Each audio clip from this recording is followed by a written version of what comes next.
আসসালামু আলাইকুম। ওয়ালাইকুম আসসালাম রাহমাতুল্লাহ। আমি ডক্টর জাফরুল হক, উত্তর যাত্রাবাড়ি ৪ নম্বর গেট, ঢাকা থেকে বলছি। আমার আজকে একটা উল্লেখযোগ্য পেশেন্ট, যে পেশেন্টটা ২১টা ডিসেম্বর পর্যন্ত ২১টা ডায়ালিসিস নিয়েছিলেন। লাস্ট ডায়ালিসিস নেওয়া ছিল 18/12/2024 তারিখে। তো উনি এরপর থেকে আর ডায়ালিসিস না করে আজকে হলো 20 জুন এখন পর্যন্ত উনি সম্পূর্ণ হোমিওপ্যাথি ওষুধের ওসিলায় আল্লাহ ওনাকে ভালো রাখছে আলহামদুলিল্লাহ।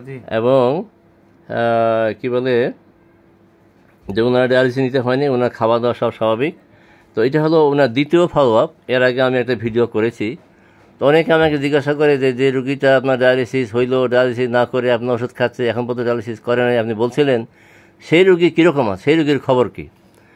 তো সেই রুগী যেহেতু আমার চেম্বারে আজকে আসছে সুদূর চাঁদপুর থেকে, তা আমি এখন সরাসরি ওনার সাক্ষাৎকার নিব, ওনার কথা শুনবো, উনি কেমন আছেন, কী অবস্থা। তো হ্যাঁ, ওনার নাম হলো জনাব আব্দুল কাদের জিলানি, যিনি একজন কোরআনী হাফেজ এবং মসজিদের ইমাম। তো আমি এখন মিস্টার জনাব আব্দুল কাদের জিলানি ভাইয়ের বক্তব্য শুনবো। বলেন জিলানি ভাই। আসসালামু আলাইকুম রহমতুল্লাহি ওয়া বারাকাতুহু। সম্মানিত সুধী ও দর্শকবৃন্দ, আমি আল্লাহ পাকের সর্বপ্রথম আল্লাহ পাকের শুকরিয়া আদায় করছি। আলহামদুলিল্লাহ, আল্লাহ পাক আমাকে বর্তমানে খুব সুস্থ রেখেছেন এবং আমি ডক্টর জাফরুল্লাহ সাহেবের চেম্বারে এসে ওষুধ খেয়ে এবং আমি অত্যন্ত আল্লাহ পাকের অশেষ মেহরবানিতে এখন বর্তমানে অনেক গুণে সুস্থ আছি এবং ভালো আছি। আমি ওনার দীর্ঘ হায়াত কামনা করি। আল্লাহ পাক যেন আমার এই সুস্থতার কারণে যেন আরও রুগী ওনাকে বৃদ্ধি করে দেন এবং আমি এখন বর্তমানে আমি আগের মতনই একবারে সেই দীর্ঘ 1 বছর আগে যেইভাবে আমি সাধারণভাবে চলাফেরা করতাম, আমি এই বছরও ঈদ বাজারে যাইয়া গরু কেনার হাটে যাইয়া নিজে গরু ক্রয় করেছি এবং কোরবানি দিয়েছি আলহামদুলিল্লাহ। এবং গরু মাংস খাইছেন? গরু মাংস খাইছি জি আমি এখন আল্লাহর রহমতে সবকিছু খাওয়া দাওয়া এই আগের মতনই করতেছি। আচ্ছা, এখন অনেক যারা নতুন আপনার ভিডিও শুনতেছে, তো ওরা তো জানে না যে আপনার রোগটা কিভাবে হয়েছিল, প্রথম কোথায় কোথায় গেলেন, কিভাবে আপনি ডায়ালিসিস করলেন, সেই কথাগুলো একটু বলেন। যারা নতুন, যারা ভিডিওটা দেখবে তাদের জন্য সুবিধা হবে, একটু বলেন তাদের উদ্দেশ্যে। যে আমি আসলে একবারে সম্পূর্ণ নৈরাশা হয়েই আল্লাহ পাকের দরবারে প্রার্থনা করলাম। আমি যখন ক্যাথলিকের পাওয়ার শেষ হয়ে গেল 2 মাসের পর, এরপরে হাতে ফেস্টুলা বসাইলাম, ফেস্টুলারও হয়ে গেল, আমার ফেসার মানে উঠানামা হইতেছে, অ্যাকশন নিছে, আমার ফেসার এসে গেছে। এখন আমার রোগের কোনো সন্ধান না, ওই যে হাঁটাচলা করতে পারতেন না, কোন কোন মেডিকেল, সেটা সেখান থেকে বলেন। ঢাকা সরোয়ার দিতে সর্বপ্রথম ডায়ালিসিস নিছি, সেটা বলেন কিভাবে ডায়ালিসিস সেখানে নেওয়ার পর অনেক নার্সেরাও বিরক্ত বোধ করছে, আমাকে এই ডায়ালিসিসের রোগের কানেকশন পায় না, তারপর ফ্লপ হয়ে যাইতো, রক্ত বন্ধ হয়ে যাইতো, তারপর আবার দ্বিতীয়বার এইভাবে রেফার করে আসলাম ঢাকা মেডিকেলও একই অবস্থা। ডিসেম্বরে 2টা ডায়ালিসিস নিলাম। বহুত রিকোয়েস্টের পর নার্সেরা ডাক্তাররা বলল আপনার রোগ পাওয়া যাইতেছে না, এখন এই অবস্থায় আপনাকে বিকল্প পদ্ধতি নিতে হবে, হাত এবং এই গলার দিয়ে যে নিতাম, এখন এগুলির চিকিৎসা শেষ। এখন পায়ে দিয়ে যখন হেরা পরামর্শ দিল, তখন আমি বললাম আমার দ্বারা সম্ভব না, আমি ডায়ালিসিস না করি আমি চলবো দেখি। তখন আমি আমার বাগনির বাসায় আসলাম, উত্তর যাত্রাবাড়ি এই বিবির বাগিচায় 4 নম্বর গেটে, এইখানে আমার বাগনির বাসা। এইখানে আসার পর বাগনিও এখানে ওষুধপত্র খাইতেছে হোমিওপ্যাথিক। তখন বলল ডাক্তার খুব ভালো। তখন আমি এই ডাক্তারের এই চেম্বারে আসলাম, মসজিদে আসলাম, মক্কি মসজিদে আসার পর নামাজ পড়ে বের হওয়ার পরই সাইনবোর্ড দেখলাম, সাইনবোর্ড দেখে আর পরে ডাক্তারের কাছে আসলাম, আইসা আলাপ সালাপ করলাম। আলাপের পর এরপর ডাক্তার বললো আপনি শান্ত হন, আপনি ইনশাল্লাহ চিকিৎসা আছে, রোগও দিয়েছে আল্লাহ, সুস্থতাও বানাবে আল্লাহ, তবে আমি উচিলা, তবে আপনি ওষুধ খেয়ে।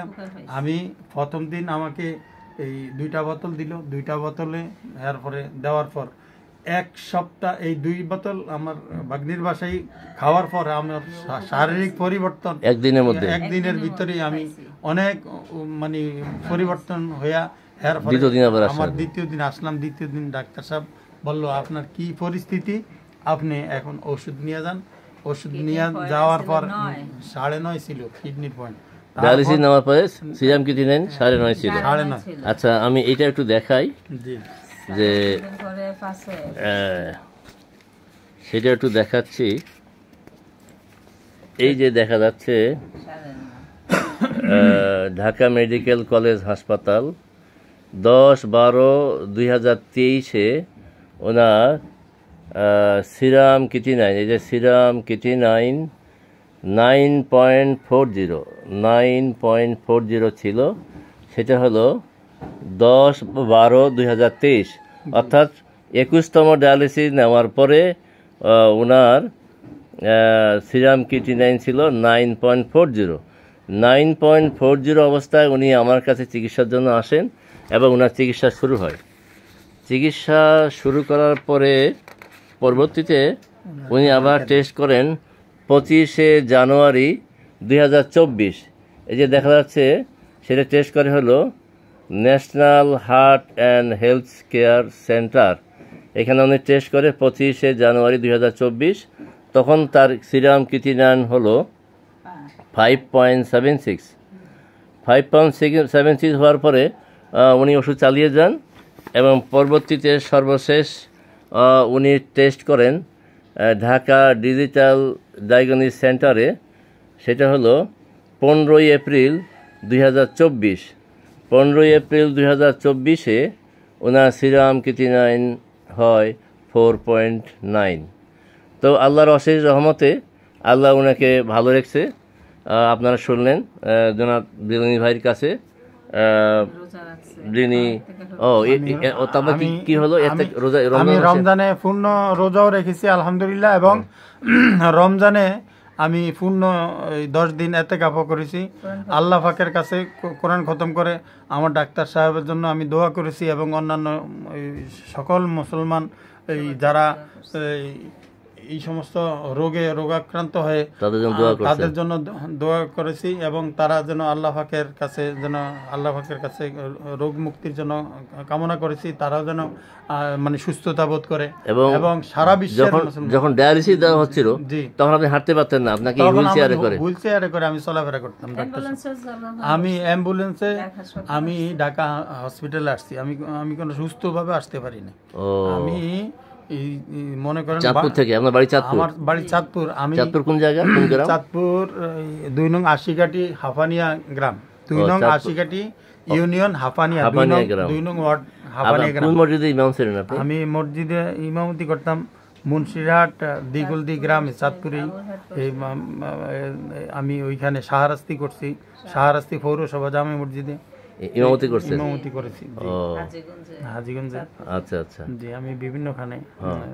তো আপনারা জানলেন দুনিয়াতে মসজিদে ইমাম ছিলেন, কোরআনে হাফিজ, এবং আল্লাহ ওনাকে সুস্থের পথে নিয়ে আসতেছে। তো ধন্যবাদ মিস্টার জিলানী ভাই, ইমাম সাহেব, আপনাকে আপনার আল্লাহ সুস্থতা দান করতেছে। হ্যাঁ, আপনি আপনার জন্য দোয়া করবেন, আমাদের জন্য দোয়া করবেন, সবার জন্য দোয়া করবেন, ঠিক আছে? আল্লাহ আপনাকে আরও সুস্থতা দান করুক। পরবর্তীতে আবার যখন আপনি আসবেন, নেক্সট টেস্ট রিপোর্ট শো আসবেন, তখন আবার সেই রিপোর্ট শো আমি আবার ফলো আপ ভিডিও দিব। তো আমি আর ভিডিও দীর্ঘায়িত না করে আমি সমস্ত দেশবাসীর কাছে আমার জন্য দোয়া চাচ্ছি। পরম করুণাময়ের কাছে যত অসুস্থ রোগী আছে সবাইকে আল্লাহ সেবা দান করুক, সবাইকে সুস্থতা দান করুক, এবং আমার জন্য দোয়া চেয়ে আমি এখানে সমাপ্তি ঘোষণা করছি। আসসালামু আলাইকুম ওয়া রাহমাতুল্লাহি ওয়া বারাকাতুহু। যে আমার কাছে অনেকেই কচুয়া থেকে এবং আমেরিকা থেকেও ফোন দিয়েছে ও আপনি এখানে তাই কিভাবে আসলেন কি ও ডাক্তার পরিচয় তাই অনেকে ফোন দেয় আপনাকে ফোন দিছে হ্যাঁ এই জন্য আমি এবং সৌদি আরব থেকেও ফোন দিয়েছে তাই জি এই জন্য আপনার আগের ভিডিওতে আপনার ফোন নাম্বারটা দিয়েছিলাম যে মানুষ অনেকে আবার যাচাই করে যে আসলে সত্য ঘটনা কিনা আজকাল তো অনেক ভিডিওতে অনেক ভুয়া অনেকে দেয় রুগী পাওয়ার জন্য তো আসলে এটা এখানে প্রকৃত সত্য ঘটনা কারণ আমি শুধু নট অনলি একজন হোমিও ডাক্তার আমি বাংলাদেশ ব্যাংকের জেনারেল ম্যানেজার ছিলাম অবসরপ্রাপ্ত জিএম তো আমার একটা স্ট্যাটাস আছে কাজে মিথ্যা দেওয়ার কোনো প্রশ্ন আসে না যেহেতু আমার পুরা ফ্যামিলি হোমিওপ্যাথির সঙ্গে জড়িত আমার বাবা একজন হোমিওপ্যাথি ডাক্তার ছিল পরবর্তীতে আমার বড় ভাই যখন রাজশাহী বিশ্ববিদ্যালয়ে পড়ি পরবর্তীতে আমার বড় ভাই প্র্যাকটিস করেন তার কাছে আমি দেখেছি ইন্ডিয়া মাদ্রাজ ভ্যালোর থেকে যে সমস্ত রোগী ভালো হয় না তার কাছে ভালো হয়েছে